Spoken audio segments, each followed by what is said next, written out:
Hello everyone, আসসালামু আলাইকুম। আশা করছি আমার মতো আপনারা সবাই অনেক ভালো আছেন। গাইস, আজকে কোনো স্টোরি না, আজকে একটি সত্যি। গাইস, এই ঘটনাটি পাঠিয়েছেন মোহনা জান্নাত। তো তিনি যেভাবে লিখেছেন আমি সেভাবেই পড়ে শোনাচ্ছি, ভুল ত্রুটি ক্ষমা করবেন। তো চলে যাচ্ছি মূল ঘটনায়। আজকে আমার জীবনে ঘটে যাওয়া একটি ঘটনা শেয়ার করতে চাই।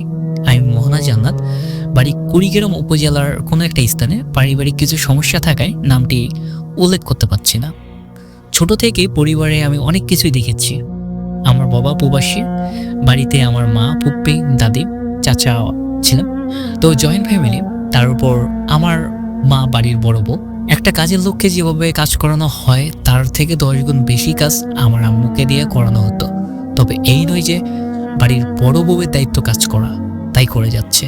এখানে মূল হচ্ছে বাড়ির কেউ কোনো কাজে হাত দিত না। ফুপিরা পায়ের উপর পা দিয়ে খেতেন আর কলেজে যেতেন। চাচারা রাতে নেশা করে এসে আমার মাকে নানা রকম কথা শোনাতেন। গোবরের লাঠি, ঘরের বাইরে, সারা বাড়ির সবার জন্য রান্না ইত্যাদি।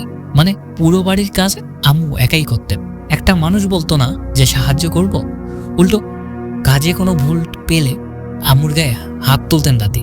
কিন্তু আমার মা কোনোদিন আমার বাবাকে এইসব কথা তার কানে তুলেনি।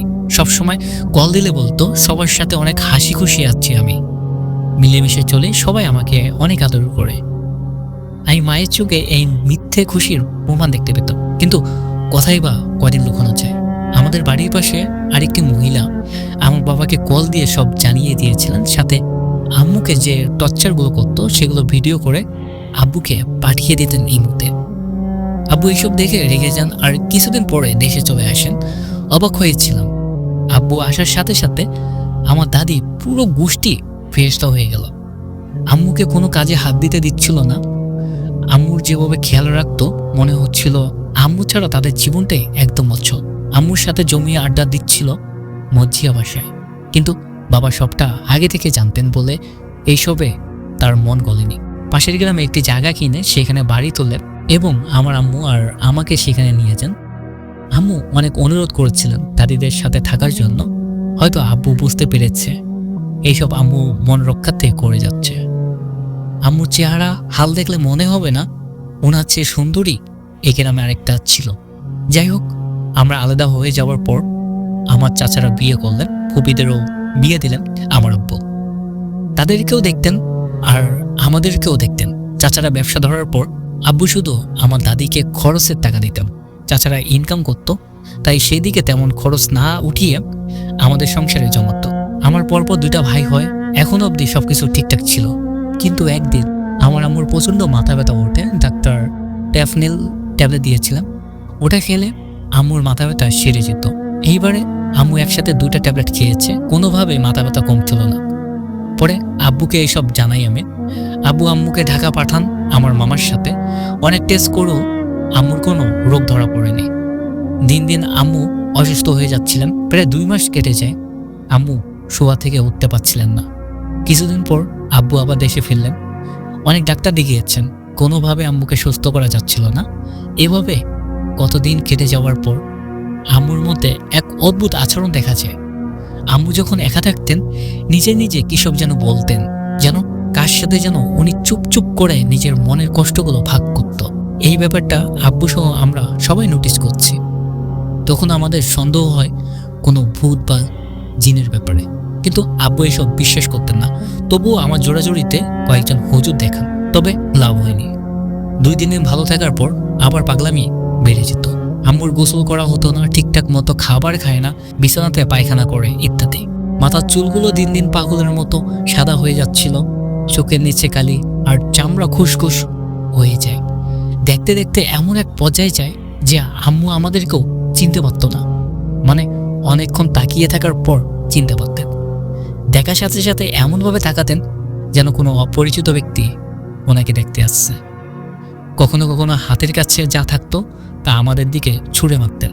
মোট কথা, আম্মুর মধ্যে আর আগের মানুষটি নেই, যেন ওনাকে অন্য কেউ পরিচালনা করে যাচ্ছিল। তারপর আসে সেই বিশেষ দিন, যেদিন আমার বাবা ভূত বা জিন বিশ্বাস করতে শুরু করলেন।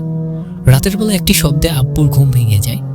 চোখ মেলে আব্বু তাকিয়ে দেখে আম্মু পাশে নেই। বিছানা থেকে উঠে আব্বু বারান্দায় যান, আর সেখানে গিয়ে দেখতে পান একটা বৃদ্ধ লোক আম্মুর সামনে দাঁড়িয়ে আছেন। সাদা সাদা উনার চুল, বড় বড় চোখ, তবে অনেক খাটো। আব্বুর ভাষ্যম মধ্যে 3.5 ফুট হবে তার উচ্চতা। আব্বুকে দেখার সাথে সাথে বৃদ্ধ লোকটি এক লাফ দিলেন বারান্দার বাহিরে। আব্বু শুধু হা করে তাকিয়েছিলেন। বারান্দা লোহার গ্রিল দেওয়া, এখানে ছিদ্র দিয়ে শুধুমাত্র একটা হাত বের হবে, একটা আস্ত মানুষ বের হওয়া সম্ভব নয়। যেন বাতাসের মতো চলে গেল ওই বৃদ্ধ লোকটি। আব্বু আম্মুকে ডাক দিতে আম্মু সেখানে জ্ঞান হারিয়ে পড়ে যান। এরপর আব্বু বহু স্থানে যান। আম্মুর এই সমস্যা কিছুতেই ঠিক করা যাচ্ছিল না। একটা সময় তৈরি হয় ভর্তি। আম্মুর চোখ ভিতরে ঢুকে যায় অনেক, শরীরের রক্ত শূন্যতায় বকছে, যেন কেউ দেহ থেকে তার সব রক্ত চুষে নিল। ওজন কমে গেছে আগের চেয়ে 60 ভাগ। ঠিক মতো খাবার খায় না, আর না বলে কথা। শুধু যখন রাত নিশি হয় তখন নিজে নিজে কিসব কথা বলে বেড়ায়। পুরো বাড়িতে একা একা হাঁটবে রাতে, গুনগুন করে অনেকগুলো কথা বলে, জানি না কার সাথে। এই সময়ও ডাক্তার দেখানো হলে ডাক্তাররা মেজর কোনো সমস্যা বের করতে পারলো না, শুধু পুষ্টির অভাব বুঝায়। হাজারো রুচির ওষুধ খাওয়ানো হয়, তবুও খেতে চায় না। আব্বু দেশে ব্যবসা দাঁড় করায়, দেশে থেকে যাবে সিদ্ধান্ত নিয়ে বিদেশে আর গেল না। এদিকে কতদিন পর আব্বুর ব্যবসাতেও লসের উপর লস হতে থাকে। ফার্মের মুরগি মারা গেছে গাছের পাতার মতো। 100টা মুরগি কিনলে 40টা ওখানেই মারা যাচ্ছে। আবার একেবারে 50,000 লাভ হলে পরের বার 1 লাখ টাকা লস গুনতে হচ্ছে। লাভের চেহারা তো দেখা তো দূরের কথা, উল্টো ইনভেস্টগুলো তোলা কষ্টের সাধ্য হয়ে যাচ্ছে। অন্যদিকে আম্মুকে নিয়ে দৌড়াদৌড়ি তো আছে। লাস্ট 2021 সালে আম্মু একটি দুর্ঘটনা ঘটায়। আমি রান্নাবান্না শেষ করে রুমে আসি ফ্রেশ হতে। হঠাৎ থালা বাসনের ঠং ঠং শব্দ শুনে রুম থেকে বেরিয়ে আসি। এসে দেখি আম্মু কিচেন থেকে ছুরি নিয়ে নিজের হাতে নিজে কাটে, ফুলর হয়ে যায় রক্তাক্ত। আমি ভয়ে চিৎকার দিতে আমাদের প্রতিবেশীরা ছুটে আসে আর আম্মুকে সেভ করে। আম্মু ওনার কাটা হাত দেখায় সবাইকে আর হাসে, যেন তিনি অনেক মহৎ একটা কাজ করলেন। এভাবে দিনের পর দিন আমাদের অবনতি বেড়ে যাচ্ছিল। আব্বুর পকেটও প্রায় ফাঁকা হতে চলল। আম্মুর চিন্তায় আব্বুকেও এখন আর চেনা যাচ্ছে না। শেষমেশ উপায় না পেয়ে আব্বু কাঁচামালের ব্যবসা ধরে, অর্থাৎ বাজারে সবজি আলু বিক্রি করে। কলেজে গেলে অনেকে আমাকে এই নিয়ে খোঁচা দিয়েছে, কিরে তোর বাপ নাকি বাজারে তরকারি বিক্রি করে? এত অবনতি হলো কিভাবে তোদের? এইসব প্রশ্নের কোনো জবাব আমার কাছে ছিল না, কারণ মূল সমস্যা এখনো আমরাই জানি না। তবে আব্বু সবজি বিক্রি করে, এতে আমার এক ফোঁটাও লজ্জা লাগতো না। আমার আব্বু আমাদের জন্য অনেক করেছে, আজ ওনার এই হাল শুধু আমাদেরই জন্য। দেখতে দেখতে চলে যায় 2022 সালটাও। আম্মু একেবারে বিছানায় শুয়ে পড়েছে, গাল ভিতরে অনেক ডুবে গেছে। ধরা যেতে পারে কোনো 100 বছরের মহিলার মতো, অর্থাৎ আমার আম্মুর বয়স মাত্র 41। আমার এক বান্ধবী একদিন আমাকে মেসেজ করে জানায়, তোর মায়ের সমস্যার জন্য অনেক লোকে তো দেখাইলি, একজন লোক আছে, ওনার সাথে আলাপ করে দেখতে পারিস, যদি উনি ঠিক হয়। তাহমিনার কথা শুনে আমি তেমন আমলে নেইনি, তবে মনে করে যেন তার দেওয়া লিঙ্কে ঢুকে যাই। গিয়ে দেখি একজন লেখকের আইডি, আরও অনেকের এই ধরনের কেস উনি সলভ করেছেন। ওনার সাথে কথাও বলেছি, কিন্তু চার্জ বেশি ছিল বলে আর কথা আগাইনি। জানাবো বলে মেসেজ শেষ করছি। কতদিন যাওয়ার পর আব্বুকে এই ব্যাপারে জানাই। আব্বু বলেন অর্ধেক আগে দিয়ে কাজ করবেন কিনা, তবে চেষ্টা একটা করা যায়। আমিও রিয়াজ ভাইকে জানাই, আর উনি রাজি হন। বাকিটা রিয়াজ ভাইয়ের থেকে শুনুন।